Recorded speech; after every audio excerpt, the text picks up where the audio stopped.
Which battery is best? Australia has a net zero target by 2050. This means that the country will need to reduce its greenhouse gas emissions by 440.2 million tonnes of CO2 equivalents in only 25 years.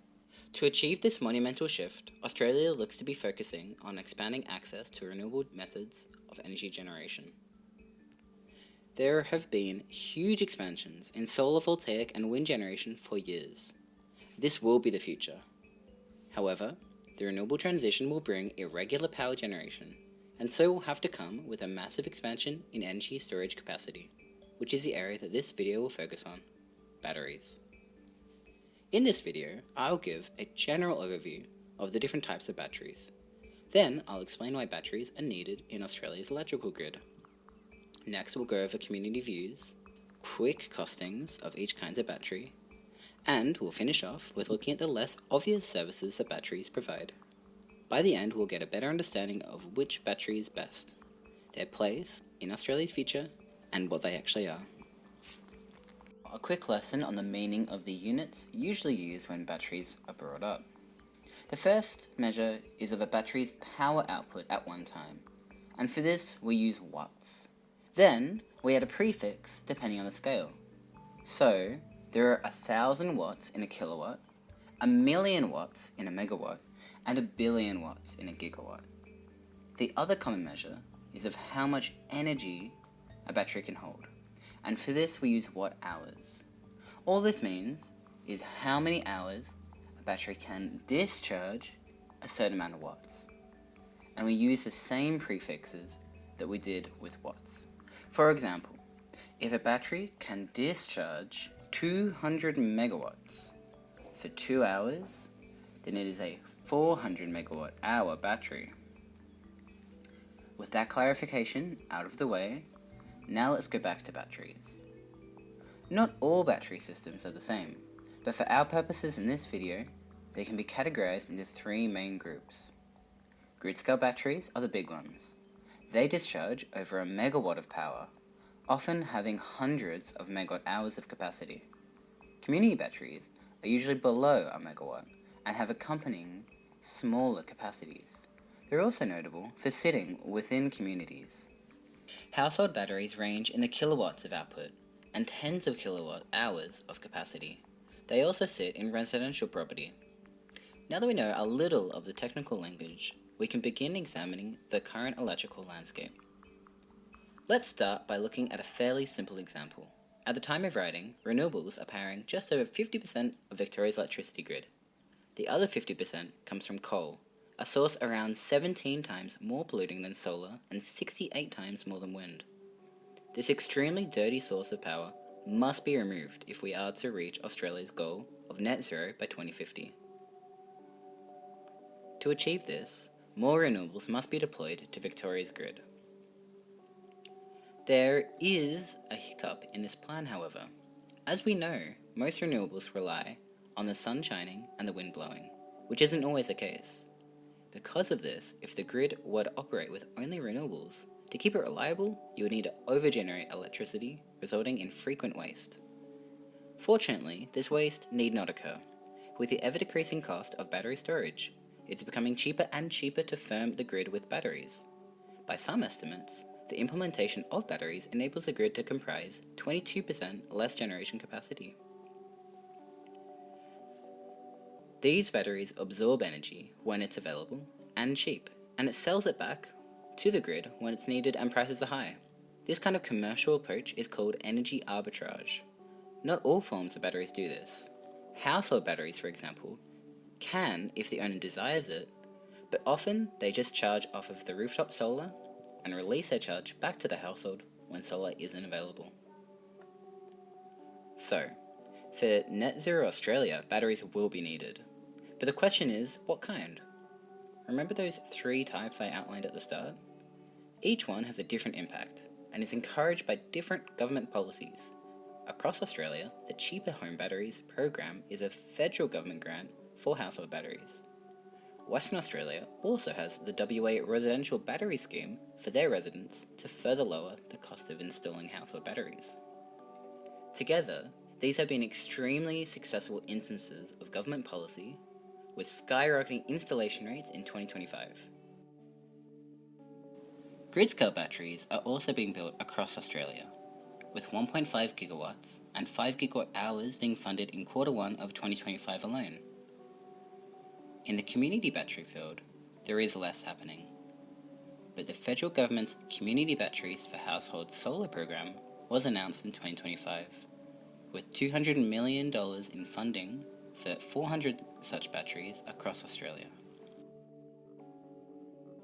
So there seems to be interest across the board for the different kinds of batteries in Australia. But is any one of them the best option? Is Australia wasting its money on funding one type, or do they all have their place? To answer this question, I'll be considering three perspectives. The first is that of the Australian community. The second is the cost benefit, and the third is the battery's auxiliary benefits for the grid.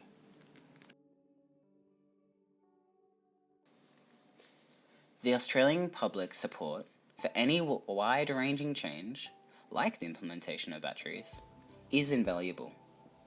Community opposition has been responsible for the cancellation of Energy's solar battery hybrid plant, Clive Palmer's several coal proposals, and a wind farm off of the Australian coast, and many other projects.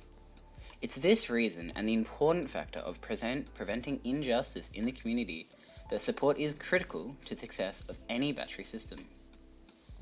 Some research has been conducted on community responses to batteries.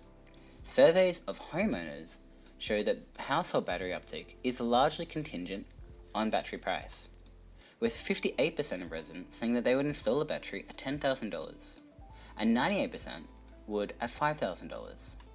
Another study similarly found that financial factors are a major predictor of battery uptake. As community batteries are situated within neighbourhoods, public support is particularly important.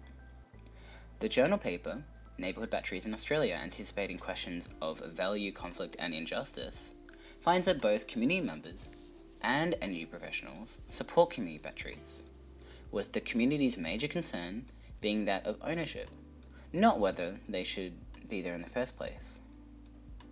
This question of ownership is an important one, as there are currently many different ideas about how it should and could work. For example, who will own the batteries?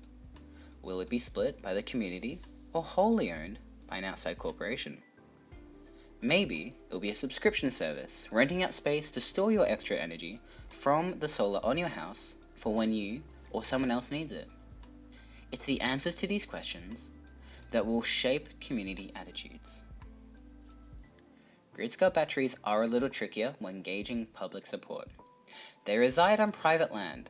They largely operate as a commercial project and are relatively small compared to solar or wind farms. Despite this, there are indirect indications that these kinds of batteries are largely supported. Polling from the Lowy Institute finds that 57% of Australians believe that global warming is a serious and pressing problem.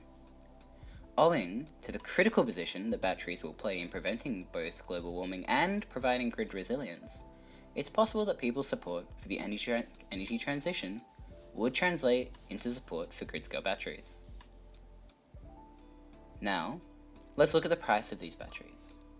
This table is showing the prices in Australia for the different battery forms in both kilowatt hour and kilowatts. Household batteries are the most expensive battery form per kilowatt hour. Compared to grid scale, they're around twice as expensive for either their power or energy capacity. This makes sense, as they're harnessing economies of scale the least out of the forms, and each installation requires its own plan. As with anything like this, there is a range of values depending on the source. The lowest figure shown here is actually a projection from an Oricon Australasia report and should be taken with a heavy grain of salt, considering that the actual cheapest installation was done by the Airing battery in WA, a far, far larger installation than what Oregon used for their estimate. As you can see, community batteries are similarly priced per unit when compared to household batteries. At the same time, grid-scale batteries are far cheaper than them. These numbers raise the question of why we should use household or community batteries at all if grid scale is a cheaper option? Well, the answer is because of the services the different battery forms offer.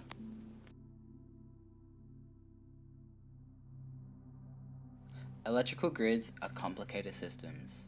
They need more than just to have electricity going to the people who need it.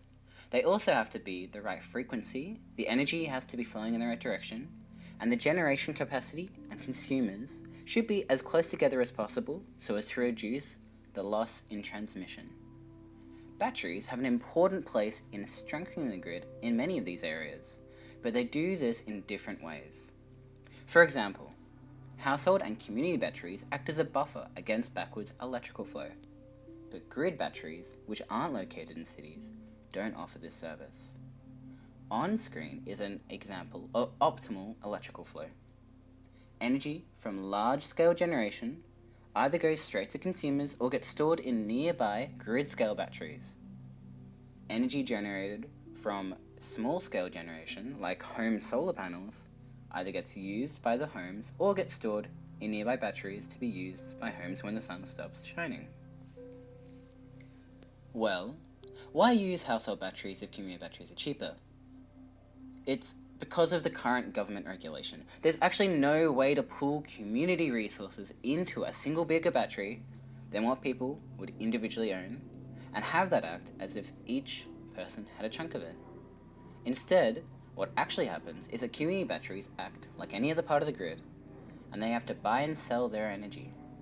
This means that they end up acting more like a grid-scale battery than a home battery, despite what community members might want. Another issue is that they have a much bigger upfront cost. Think about it. If you're interested in getting a battery, whether that be for the environmental benefits or just to save money, are you going to go through the complicated process of finding hundreds of other people, land to put it on, and the various legal requirements to install it? No. Not many people have the time or the energy to do that. Instead, most people just install a home battery connected to their solar panels and are content to pay the $1,000 or so extra dollars that costs in comparison. Grid batteries are still important when placed near renewable generation hubs. They are typically positioned along high voltage power lines, close to wind and solar. This allows them to absorb huge amounts of power while keeping the overall grid structure similar to traditional structures. Batteries of all types are also important in our changing climate. With a projected increase in more extreme heat days, there will be an accompanying surge in per capita power use to cool people's homes. This surge in demand can be, in part, met by battery energy storage from any battery form. So, which battery form is better? Well, there's not really a generalized answer to that. It depends on what the storage is needed for. Grid-scale batteries are really effective at absorbing energy from large renewable power plants, but community and home batteries are great for absorbing power from rooftop solar. It is true that community and home batteries have a lot of crossover, and that the upfront cost to installing community batteries is less due to them being able to scale up. But this doesn't take into account the potentially complicated governance issues related to community batteries. Home batteries, on the other hand, only require rooftop solar owners to consider them cheap enough, and they'll decide to install them. I am optimistic that Australia is well on its way to upgrading its grid in this time of energy revolution, but I hope that the regulations change in a way that allows for different battery types to compete in Australia. Currently, it's a complicated landscape where cheaper options aren't able to exist, not because they're technically difficult or impossible, but because that's just not how the system is set up. Well, thank you for watching this dive into batteries in Australia. I hope it was fun to watch, as well as informative. I have all my sources in the description of this video, with timestamps to when they popped up on screen. There, I've also put some extra material for the extra curious.